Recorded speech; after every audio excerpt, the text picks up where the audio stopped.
Hey guys, okay, so part 2 of the stream setup, a little bit more of an in-depth breakdown for you guys of everything that's on the main wall where all the monitors and everything is, answering a couple more questions. Cost. You guys are really getting it home thinking I spent a lot of money on this, but I didn't. Stick around, we're gonna break it down for you.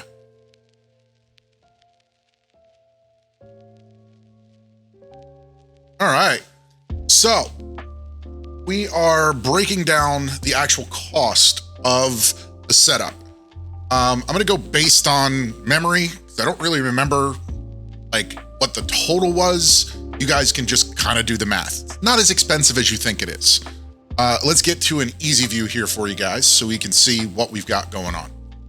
Obviously, most expensive part of the entire setup is the PC up on the wall. So we've got a Core P3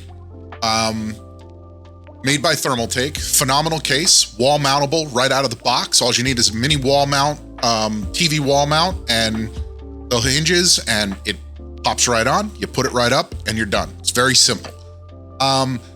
Machine has 2 video cards in it. I'm running twin 3080 Ti's right now. I think I maybe had gotten those on sale from one of my suppliers. I'll go into another video detailing what I do for a living and why I have suppliers for computer parts and all those computer parts behind me on the shelves. So essentially, I think I paid about $775 a piece for those about a year and a half ago, which is a really good price. I remember having a coupon or something for that. We're running a Hero Maximus Republic of Gamers 13th Gen Z790 motherboard. The big boy, it's beautiful. In the link, the description below, there's gonna be a link for you guys to take you to my KIT site. That'll show you the breakdown of every little thing that's there and a general understanding of the prices of those. That was a pretty expensive motherboard, but I needed the power that it's capable of delivering and the lanes of traffic that it delivers, basically. That was around 800 and change. We're gonna do an overlay here for you guys of the price of every little thing. The processor that's in there is a 13900K. It was, I think, about $599 at the time it was on sale. It's probably one of my Amazon purchases. We're just running a basic Landley triple cool liquid cooler, triple fan liquid cooler. I love that liquid cooler. It's beautiful. It's clean. Those run about $200. They're really not that expensive. I am planning on upgrading that to that's a 360 millimeter. I am planning on upgrading that to like a 400, I think they're 420 millimeter, bigger, more cooling, more capabilities, because that processor runs very hot. We haven't ran into any issues though.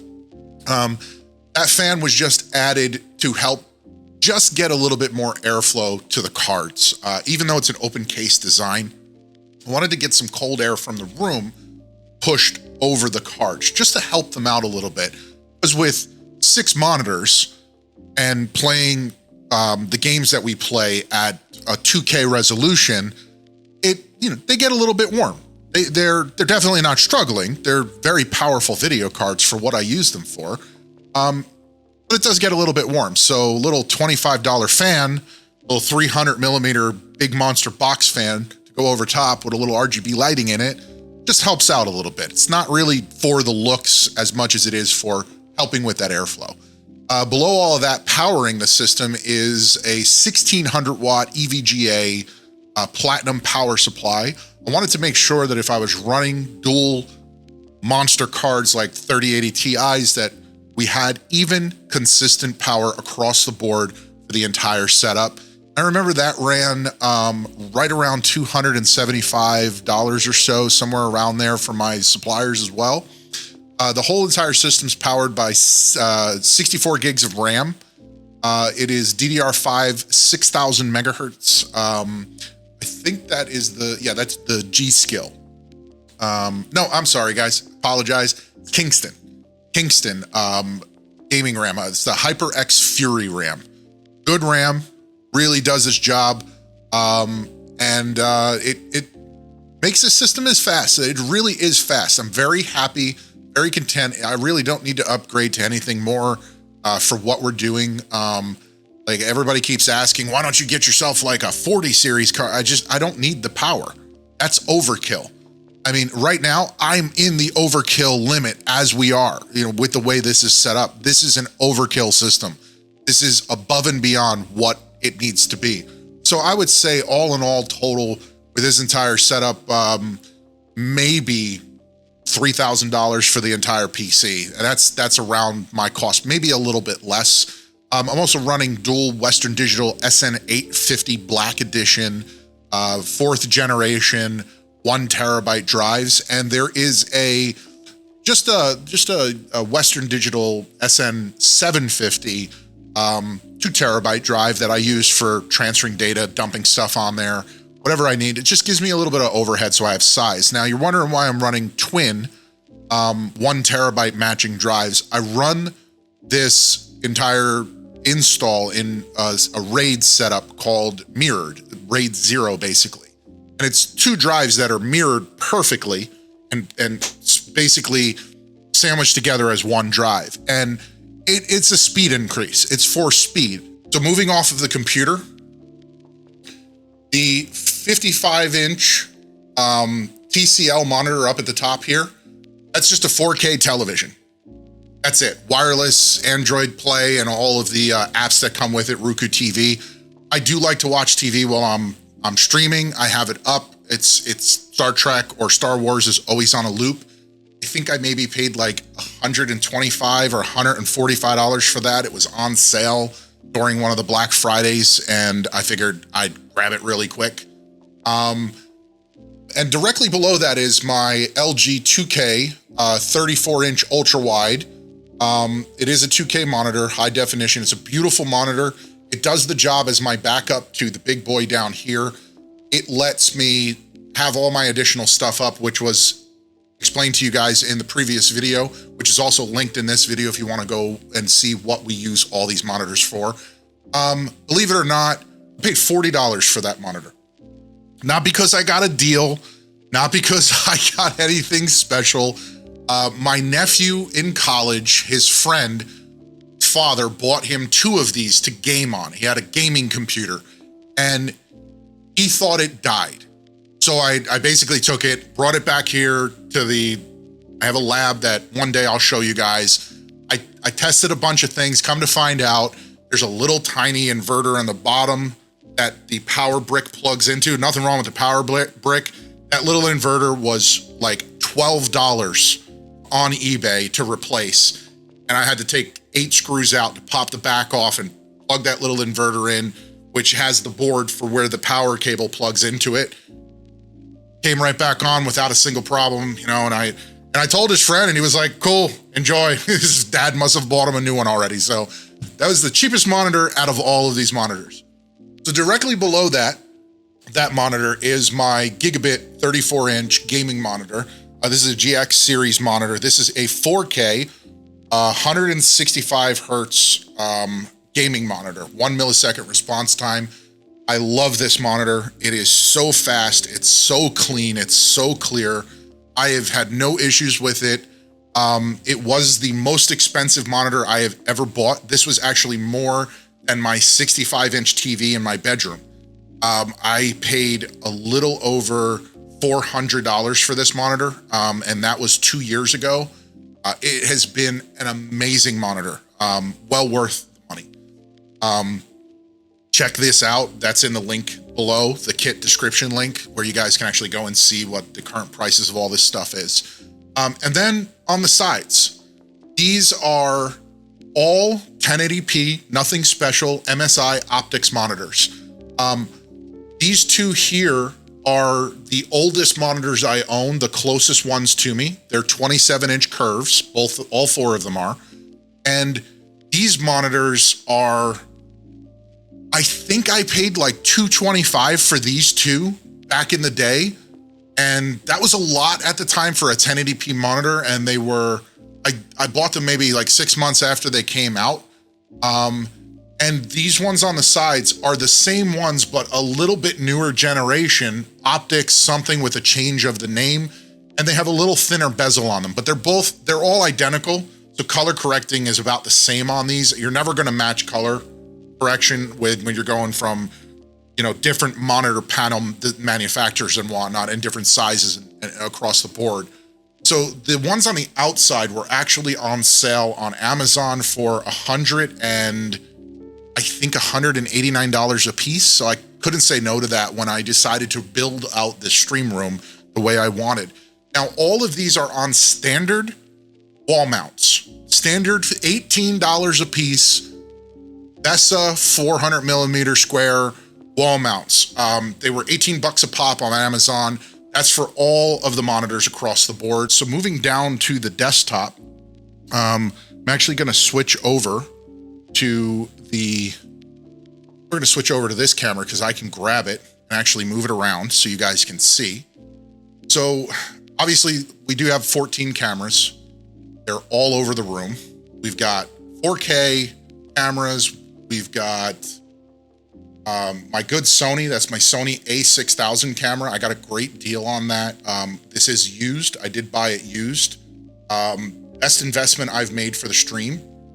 That camera ran me, I think, about $800, somewhere around there. And it came with a couple of lenses and a big kit and a whole bunch of other things. So it's definitely worth it. Now, moving down to the desktop, you've got that is a Go XLR, the full-size Go XLR. I love this thing, a lot of fun.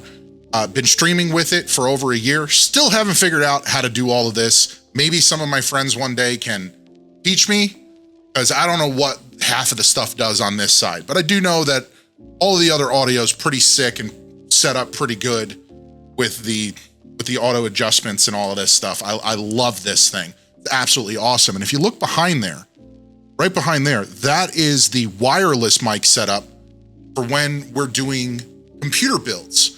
I need to be able to be mobile. So this wireless mic from Pile, really not that much money.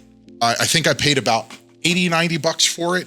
The Go XLR was on sale. They're usually $399. I think I paid like $299 for that. Moving over this way. Yes, I own a technology company, and yes, that's a landline phone. That is an IP phone that is powered over the internet, and it's an internet-based phone. That's what IP phone stands for. My company's main line comes through this. I own a managed service company, and that's why this is here. Everybody trolls me on the fact that there's a landline phone on my desk. I don't know what to tell you. I need it for business, and I'm old. That's why the name's Old Peeps. Like, you keep trolling me on that. I don't know what to tell you. Anyway, Stream Deck. We run a full-size Stream Deck. I have to have this. There's so much stuff going on here. So many different things and so many different buttons. And I need all of these inputs for sound effects, scene switching, and everything else that goes on the stream. So if I switch over to this view, that's the top-down camera. Remember, I keep saying there's 14 cameras. So my keyboard. This is my favorite keyboard of all time. I need a numpad, but I can't stand having a big monster keyboard. This is a Havoc, and it is a mechanical gaming keyboard that is an 80% keyboard. It gives me the mini numpad without a big monster keyboard, and it gives me that small short throw keys for gaming. It makes it so much simpler for me. Literally $35 keyboard, nothing special at all. Razer, I have the Ballistics version 3. I love this mouse. Absolutely amazing mouse. $79 on Amazon. Really not that bad at all. And the last most expensive thing on the stream is my microphone. Everybody knows the Shure SM7B. Phenomenal microphone. Every one of the big streamers, everybody, all of the content creators out there, they use this. They use these professionals, a professional series mic. I love this mic. best investment I made. I couldn't get a deal on this. Is $399 new. I wish I could have gotten a deal on it. This is linked up to an Ion adjustable mic arm, which is bolted to this awesome tabletop that I custom made for the desk, and it makes moving the mic around very easy, very simple. I mean, that's about it for the main stream setup. I really don't think I may have like under $5,000 invested in everything, maybe 5-6 grand at the absolute most. But you guys kept hitting me with these comments like $50,000 stream setup. I really don't have that much money invested in the stream setup, guys. It's really not that expensive. I really appreciate you guys watching. Next video coming is going to break down what I do for a living, which affords me to be able to be a 100% content, 100% charity content creator. Everything that comes in off this stream, everything that we do, anything that's monetized, from our partnerships with Adidas to our partnerships with Rogue, Ethos, our merch manufacturer, that money, everything that comes in, all goes back to a very specific group of people that are very near and dear to my heart, and that's going to be all explained in the next video. I appreciate you guys watching, and I'll see you soon. Don't forget to hit the like and subscribe button.